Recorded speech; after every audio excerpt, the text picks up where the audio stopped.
As the famous saying in Okinawa goes, at 70 you are but children, at 80 you are merely a youth, and at 90, if the ancestors invite you into heaven, ask them to wait until you're 100, and then you might consider it. Okinawa is an island south of mainland Japan, containing some of the world's longest living humans. On average, men live until 84 and women until 90. There's also a very high concentration of people who are 100 or more. Even the oldest Okinawans are considered healthy and have the emotional, physical and intellectual capacity to live and function independently. Those who study why the inhabitants of this island in the south of Japan live longer than people anywhere else in the world believe that one of the keys, in addition to a healthy diet, a simple life in the outdoors, green tea and the subtropical climate, is the Ikigai that shapes their lives. Ikigai. Iki meaning to live and gai meaning reason, or as we would say in English, your reason to live. Which is why in this video we'll be learning about Ikigai and the other things people of Okinawa do to live a long and happy life from the book of Ikigai, The Japanese Secret to a Long and Happy Life by Hector Garcia and Frances Miralles. Number 1. Follow your Ikigai. In the culture of Okinawa, Ikigai is thought of as a reason to get up in the morning. That is, a reason to enjoy life. Okinawans, especially the old ones, discovered that early on and can easily describe the why behind their daily life. They have a reason for getting up in the morning, which means they have something to live for. Ikigai is the philosophy that blissfully keeps them busy until the end of their days. Most of us from other cultures are confused.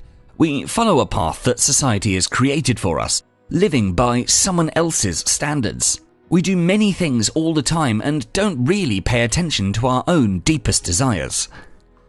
We rarely find out our purpose and passions in life, and even if we do get close, we're all too often afraid to admit to them and to follow them. To find your reason or purpose, ask yourself these 4 questions. What do I love? What am I good at? What does the world need from me? And what can I get paid for? As we all know, your personal happiness relies on much more than simply having a career and getting a paycheck. Likewise, only doing things that you love or doing things you're good at is not enough to sustain you financially if you don't know how to turn it into a paying job. Hence, your Ikigai lies at the center of 4 interconnecting circles. Each of these elements helps contribute to your happiness. All 4 are crucial to your reason for being. Finding and embracing your Ikigai is one of the first steps to a long, happy life. Without it, you'll just wander through life holding on to material things, memories from the past or other people. You'll jump from one goal to another, from one daily task to the next, and you'll rarely know why you do all that. According to Psychology Today, individuals who believe their lives are worth living live longer. Number 2. Take it slow. Okinawa is known for its slow-paced life. Slow living is a lifestyle emphasizing slower approaches to aspects of everyday life. People here are passionate about everything they do, however insignificant it might seem. They have an important purpose in life. They have an Ikigai, but they don't always take it too seriously. They're relaxed and enjoy all that they do. They celebrate all the time, even the little things. Music, song and dance are essential parts of daily life. We live in a world in which technology is continually invented that saves us time. We use that time to do more and more things, and so, somewhat counterintuitively, our lives become more hectic and fast-paced than ever. Life moves at such breakneck speed that it seems to pass us by before we can really stop to enjoy it. However, it doesn't have to be this way. A slower-paced life means making time to enjoy your mornings instead of rushing off to work in a frenzy. It means taking time to enjoy whatever you're doing, to appreciate the outdoors, to actually focus on whomever you're talking to or spending time with. Instead of always being connected to an iPhone or laptop, instead of always thinking about work tasks and emails, slowing down is a conscious choice and not always an easy one. but it leads to a greater appreciation for life and a greater level of happiness. Number 3. Don't fill your stomach. The mortality rate from cardiovascular disease in Okinawa is the lowest in Japan, and diet almost certainly has a lot to do with this.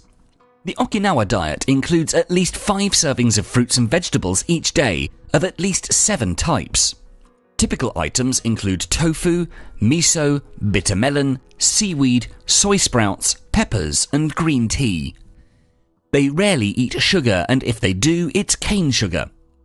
The average daily intake of an Okinawan is only about 1,900 calories, significantly less than the average number of calories consumed by a typical American, especially those who are middle-aged. They also eat practically half as much salt as the rest of Japan, 7 grams per day compared to an average of 12. They practice this Confucian teaching called harahachibu, which instructs people to eat only until they're 80% full. There's a significant calorie gap between when an American says, "I'm full," and an Okinawan says, "I'm no longer hungry."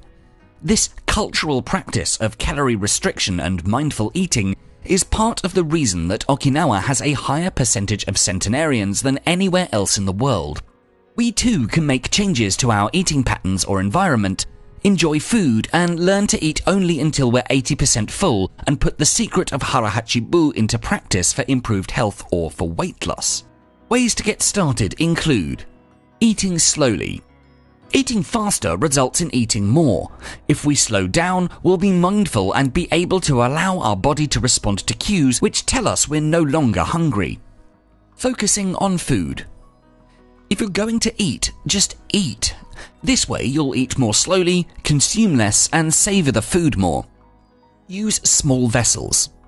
If you choose to eat on smaller plates and use tall, narrow glasses, your brain believes it's had more portions, and you're likely to eat significantly less without even thinking about it. Don't believe me? Look at the size of your plate next time you're at an all-you-can-eat buffet, and you'll see they're a lot smaller than the ones in your kitchen cabinet. Number 4. Surround yourself with good friends. In small neighborhoods across Okinawa, friends meet for a common purpose, sometimes daily and sometimes a couple of days a week, to gossip, experience life, and to share advice and even financial assistance when needed. They call these groups their moai. The term originated hundreds of years ago as a means for a village's financial support system. Originally, moais were formed to pool the resources of an entire village for projects or public works. Today, the idea has expanded to become more of a social support network, a cultural tradition for built-in companionship. Traditionally, groups of about 5 young children were paired together, and it's then that they made a commitment to each other for life. As their second family, they would meet regularly with their moai for both work and play and to pool resources. Some moais have lasted over 90 years. Research shows that friends can affect your health even more than family, and people with the most friends tend to outlive those with the fewest by 22%. Keep in mind that this means real friends, not Facebook friends or Twitter followers. The key isn't to try to have tons of friends, because superficial, distant, and less than meaningful relationships will only lead to feelings of insecurity and loneliness, which will increase your risk of illness and death just as much as obesity, alcoholism, and smoking. The key is to have 3 or 4 really, really good friends that care for you the same way you care for them.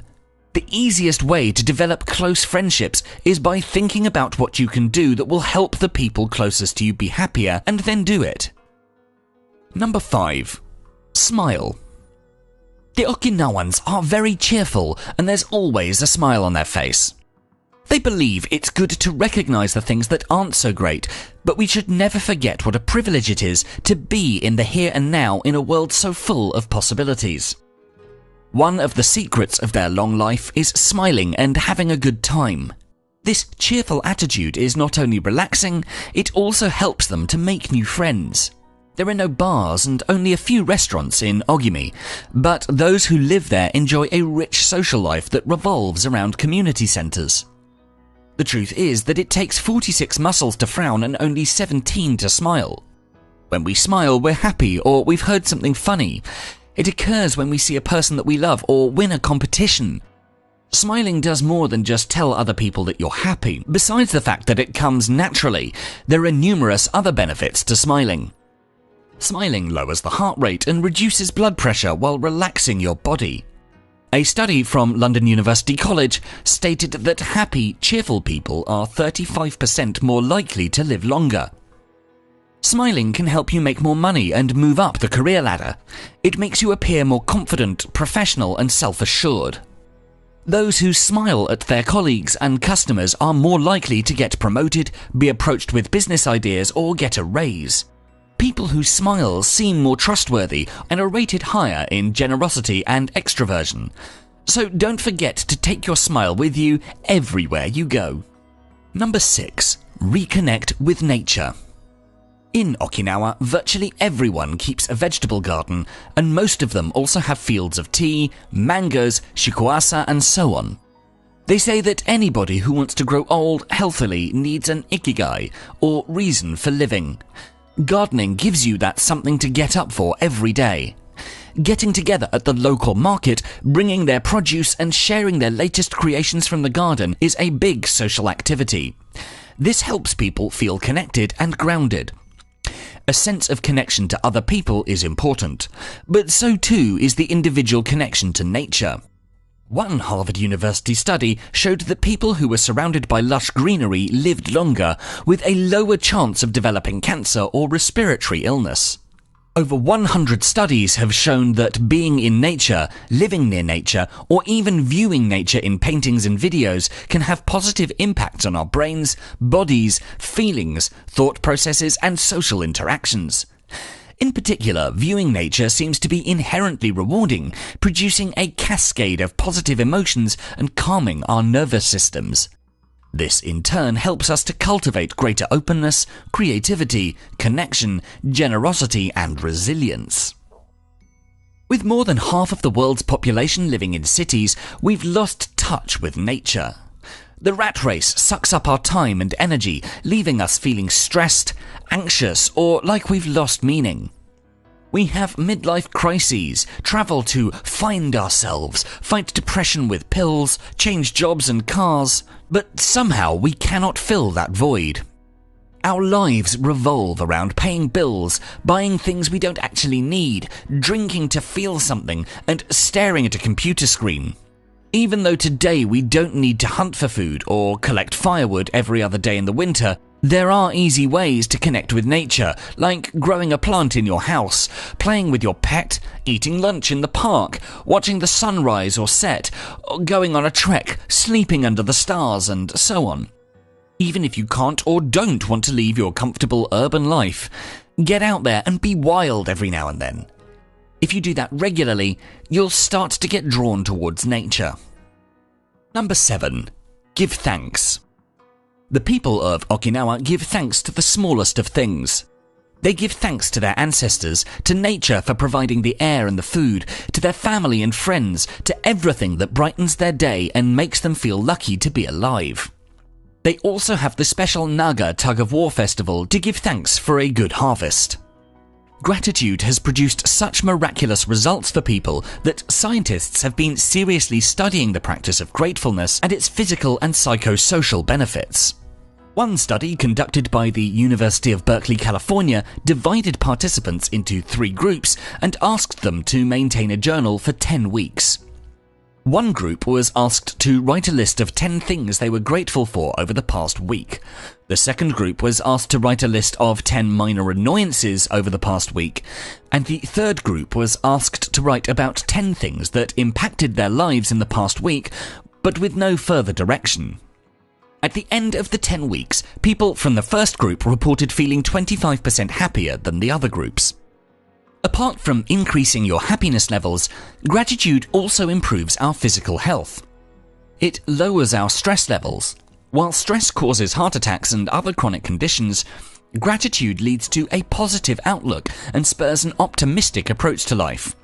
Optimism in turn increases immunity-boosting cells. You can start being grateful by keeping a gratitude journal. Every day, pick 3 to 5 things that you're thankful for and write them down. You could be grateful for your friends, family, and material goods, your health, and various other blessings in your life. When we're truly thankful and we feel it deep inside us, we're grateful. Feeling grateful forces our minds to adopt an abundance mindset as opposed to a scarcity-based one where you feel you're lacking something. An abundant mindset is key to our growth and well-being. Number 8. Exercise. In Okinawa, people over 80 and 90 years old are still highly active. They don't stay at home looking out the window or waste time reading the newspaper.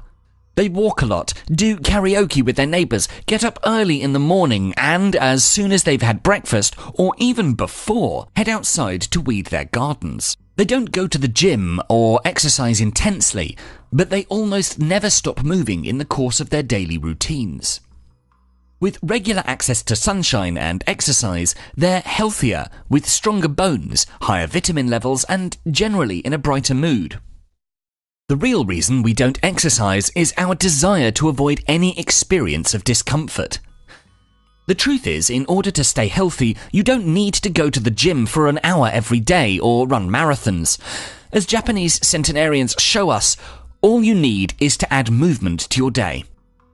Practicing any of these Eastern disciplines like yoga, qigong, and tai chi is a great way to seek harmony between your body and mind so that you can face the world with strength, joy, and serenity.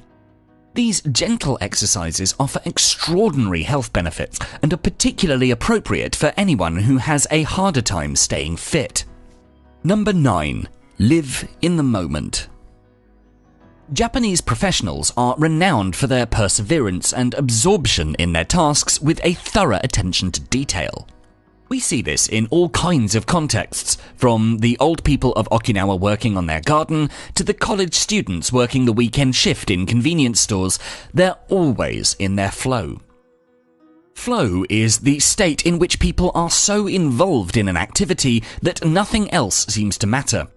The experience itself is so enjoyable that people will do it at great cost for the sheer sake of doing it. Imagine yourself climbing a great mountain. High above the ground, you move very deliberately, aware of every placement of your foot. There is no room for error. One lapse in attention can cost you your life. You focus intently. Nothing exists but you and this mountain. Time seems to slow down and your mind shifts into a new space. A sense of vibrancy, of being alive, connectedness and peace infuse your being. You are in the zone. This is the moment. There is no past, no future, just now. You are in your flow. You don't need a mountain each time to enter into flow. If you often find yourself losing focus while working on something you consider important, there are several strategies you can employ to increase your chances of achieving flow, like focusing all of your attention in the present moment, avoiding multitasking or unplugging from social media. The most effective way of achieving this flow is by choosing a task that's difficult, but not too difficult. Every task, sport, or job has a set of rules, and we need a set of skills to follow them. If the rules for completing a task or achieving a purpose are too basic relative to our skill set, we will most likely get bored. Activities that are too easy lead to apathy. If, on the other hand, we assign ourselves a task that's too difficult, we won't have the skills to complete it and will almost certainly give up and feel frustrated. The ideal is to find a middle path, something aligned with our abilities, but just enough of a stretch so we experience it as a challenge. We want to see challenges through to the end because we enjoy the feeling of accomplishment associated with pushing ourselves. If you're a graphic designer, learn a new software program for your next project. Add a little something extra, something that takes you out of your comfort zone. This will create a win-win situation for you and your work. We can also use this strategy in achieving flow in doing some of the most mundane tasks, like laundry, for example, washing dishes or paperwork. Bill Gates washes the dishes every night. He says he enjoys it, that it helps him relax and clear his mind, and that he tries to do it a little better each day, following an established order or set of rules he's made for himself. Plates first, forks second, and so on. It's one of his daily moments of microflow. We too can get through these mundane tasks by trying to do them better than we did the last time. Flow is mysterious. It's like a muscle. The more you train it, the more you'll flow, and the closer you will be to your Ikigai. Number 10. Never retire. It's interesting to note that in the Okinawan language, there isn't a word for retirement. Older Okinawans can readily articulate the reason why they get up in the morning. They live intentional, purposeful lives. They feel needed, they matter, they contribute, and as a result, they live longer than most. There, retirement is not looked upon favourably, since it implies that once you retire, you'll cease to do anything at all, become a burden on society, and stop following your passions. The idea is to keep mind and body active in order to fill yourself with purpose and Ikigai on a daily basis. We think of retirement as an ultimate destination of well-earned rest from the battlefield of a career. We think of retirement as a golden age of holidays, golf, coffee, and, well, mostly one form of recreation or another. Retirement kills your Ikigai. We need to stop spending so much time worrying about making more money and our eventual retirement, and instead we should be focusing our efforts on making a great life while we still have the time. So never retire, keep learning, keep changing, and keep growing. We hope you find your Ikigai and live a very long and happy life. We really hope you enjoyed this video, and if you did, please do make sure to check out our other videos on this channel, and for more videos to help you find success and happiness using ancient philosophical wisdom, don't forget to subscribe. Thanks so much for watching.